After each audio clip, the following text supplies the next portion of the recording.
Now it's time to step aside and hand over my kitchen to a passionate chef as he makes me a traditional Spanish pastry. One of the great things about Britain is that you can get authentic food from all around the world.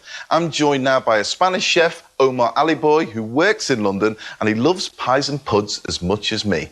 Hola, Omar. Hola. Now, all these cakes and puddings and pies and tarts look absolutely incredible. I know you're about to get involved with a serious dish. Yes. Now, I don't want to take any more of your time up. Please, take over the kitchen. I'm going to sit down here. If you need me to do absolutely anything, let me know. I may ask. There's quite a lot of work. And this is an Ensaimada Mallorquina. Maybe a bit like an Strudel. Okay. Yeah. Okay? Okay.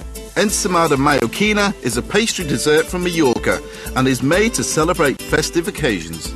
So I put 2 eggs, the milk, a bit of water here, the yeast, the flour, and the sugar. This is all that we need for the dough itself. Yes. I'm going to put it into this mixer, if I can make it work. These machines are always against us. It's important that you work it a lot. If you don't have a mixer, just work it with your own hands, but we need a lot of gluten to come through so it becomes a very elastic dough. That is one of the key elements of this recipe. No, it's just dawned on me, Omar. You're my Spanish counterpart. You're exactly the same as me. You're just as passionate. Don't just come with, we'll just make different things. Yeah, I first started baking when I was just 5. I was actually a baker before I became a chef. They see you've dropped down. This is what happened. Go on, sorry, mate, you carry on. You know, after this time, this is the texture that it has. It's beautiful. It stretches, doesn't it? It's very stretchy. And if you don't mind helping me take all this out, we're going to take over the whole lot. Okay. Omar has brought a selection of Spanish pies and puds that I've never seen before. What's this one then?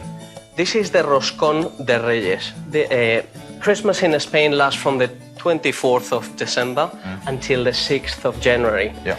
And the 6th of January being the most important day, okay? So this is a brioche type of cake with a triple fermentation and candied fruits on top. And so moving on to this one, this looks quite important actually.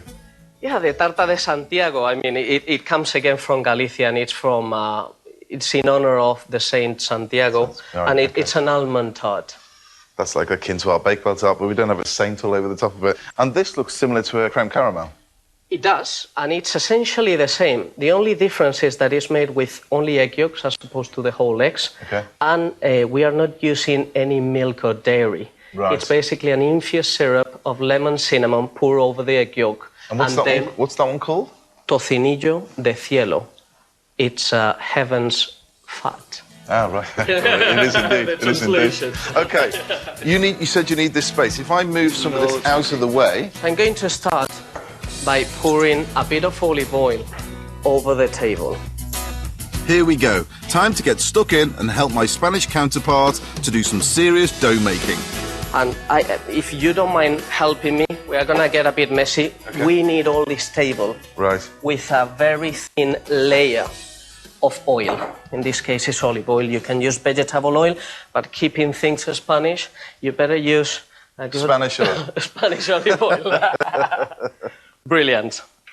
So this dough, which is incredibly fine, okay? I'm gonna put it in the middle, and we are gonna shape it a bit like a rectangle first. Okay. Nothing else. And if you can pass me that rolling pin. So we are gonna put a bit of olive oil, and what we are going to do is just stretch from the middle towards the outside parts. You can see it tends to come back to its natural position where it was. Okay, so we do this a couple of times until it responds to our demands. Something I'm going to ask you meanwhile I do this is if you can work on that lard and the sobrasada.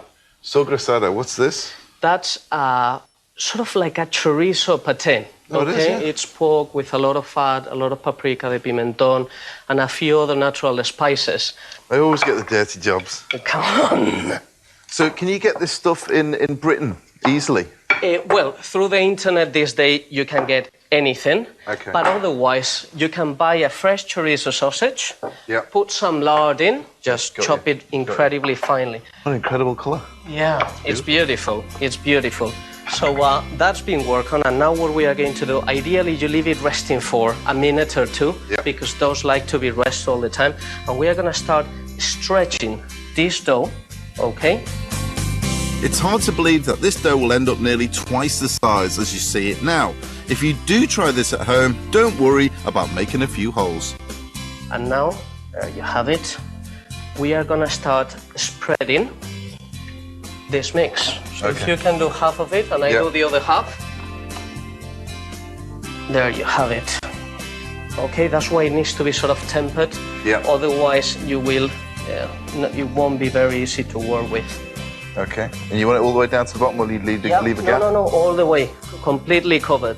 It's a 3 centuries old recipe that is all over, but it's done in Mallorca. Now that we've done It's Mallorca, is it? Yeah, from the islands. And now we are just gonna roll it over itself and just keep going all the way until we have it. I see what you mean. It is a bit strudel-like. It's got that look and feel of a strudel, but it's got a lot more strength to it, you know? Yeah, I mean, and this is a big one, okay? Yeah. You can do as small as you want, and with the fillings that you want. We are doing a savory one, even though that the dough had some sugar. And what we are going to do is we're going to start shaking this dough. So if you take that from that end, and me from this one. It's like a tug of war. We start stretching it. Let's see how long we go. There, around. What is it? 2.5 meters? Yeah, at least. Well, much taller than you and me, by the way. So this is good enough. Okay. And now we are just going to put it in a baking tray. So we would start just on the middle, okay? So now we are just going to flip it over itself and turn it around like a endless spiral. Yes. Spread it out. Spread it out, okay? Okay. And we will leave this fermenting for 24 hours. Now I know over there you've got one that looks as though it has been going. I'm just going to wash my hands quickly, actually. I'm covered.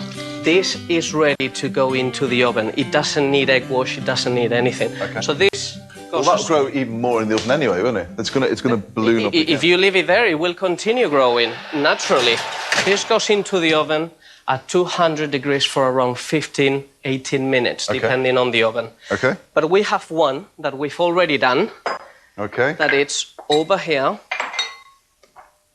which is been cooling down a bit. Wow. Yes.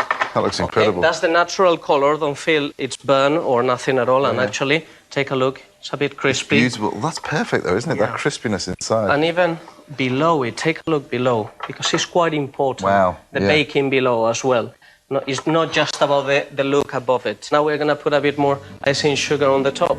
Okay. But that makes it all very, very delicious. Not too much. That looks fantastic. So what's the name of this dish again? Ensaimada Mallorquina con sobrasada.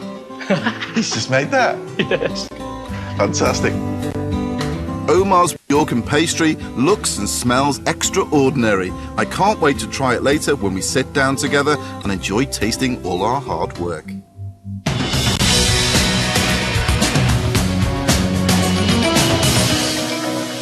Do you remember the beetroot we got at school? Overcooked, pickled, and soaked in vinegar, and frankly pretty horrible. It was enough to put you off this stuff for life, or so I thought.